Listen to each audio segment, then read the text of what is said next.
roster. This is from The Wire, dropping a scoop. Shout out to John Siglar, always giving good content for the Who Dat community. Let's jump off into this, man. You a couple of days away from training camp, and let's see. There's still plenty of others who need strong performances in practice to seal the deal for themselves. Things are going to be different when it comes down to roster cuts. In the past, NFL was required a gradual series of cuts from 90-man players to 53 in one day on August 29th. Here are 8 players who positioned themselves well over the summer. So this is 8 players who he believes are going to do a good job of making the team. Number 1, fullback Adam Prentice. Prentice does have some competition. Jake Bogus, who the Saints signed for training camp trial, but he won these kinds of battles before and should return to start at fullback in the fall. No more of a traditional north-south running, blocking type of dude. Showed some versatility last year a little bit. Powerful guy. And like I said, Saints have limited imagination in the usage of their fullbacks, don't they? I mean, we know how to get the most out of a lot of our offensive guys. When it comes down to our fullback, man, we need a little bit more work on that. Number 2, Will Lutz. Lutz looked rusty last year while posting the worst field goal conversion percentage of his career, 74.2%. But he's been sharp over the summer and should fend off rookie kicker Blake Grupe despite some early flashes. I agree. I think Will Lutz definitely solidifies and take the position. I say Blake Grupe, the Saints should practice squad him if they could, man. Number 3, punter, number 5, Blake Gillikin. Gillikin had an inconsistent sophomore season with the Saints, and rookie punter Lou Hetley has a lot to offer, but this is training camp battle. Gillikin should win given the combination of talent and pro experience. Gillikin is a natural. 1 year he was with Tommy Morstead, and Tommy Morstead gave him good game in that 1 year, and he's been solid for us. Matter of fact, he was the lone bright spot last year in the Saints special teams unit. Blake Gillikin pinning people back with that coffin punt, that coffin corner punting that he was doing a special job for us last year. Number 4, defensive tackle Malcolm Roach. Roach has a good shot at rounding out the rotation at D tackle, but he'll have to earn that opportunity. It won't be given to him. He's facing pressure from XFL standout Jack Heflin, undrafted rookie Jaron Cage, and his teammate Prince Emili returning from last year's practice squad. I don't think Prince Emili's much of a competition for Malcolm Roach. I think Roach, he's been here, and it's time for Malcolm Roach to take that next step. He's been here for 3 years now. It's time for Malcolm Roach to step up. But I do like Jaron Cage from Ohio State, that rookie, that undrafted rookie. So we'll see. But yeah, I like Roach a lot, man. Number 5, linebacker, number 52, DeMarco Jackson.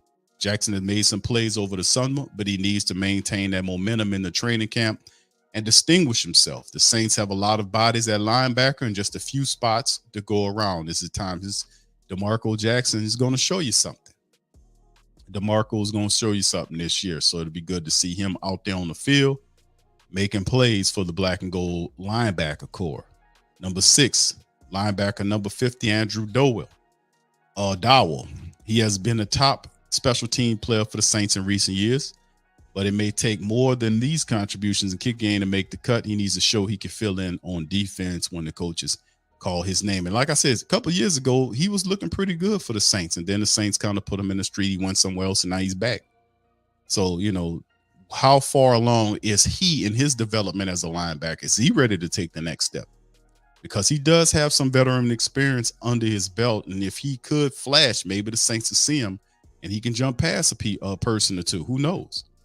Number 7, safety. Let's see. Number 28, Lonnie Johnson Jr.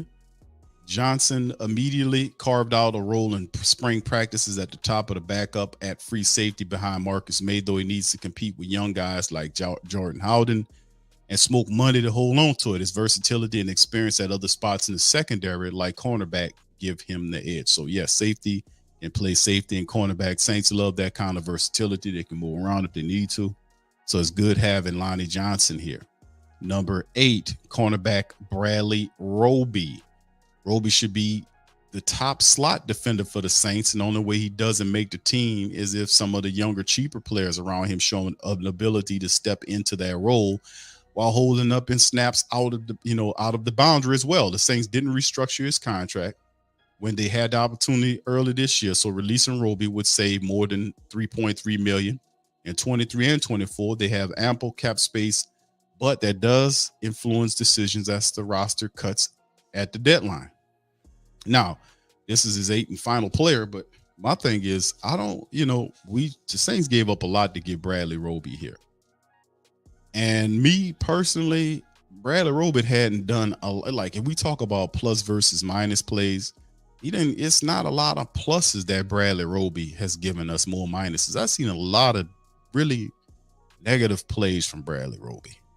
I done seen an ample amount of poor tackling, like open field poor tackling, him versus some guy, and then he grabs the guy, try to hand tackle a guy, the guy swings him off. I've seen a lot of poor plays from Bradley Roby, and I'm saying to myself, Bradley Roby should be a solid veteran cornerback at this stage of his career. Why does he look so uncomfortable? And let's say first year he came here, that was one thing, but he's been in the Saints system for a couple of years now. So this year, hopefully we'll see a more competent and confident Bradley Roby, but Bradley Roby is nothing special to me, man.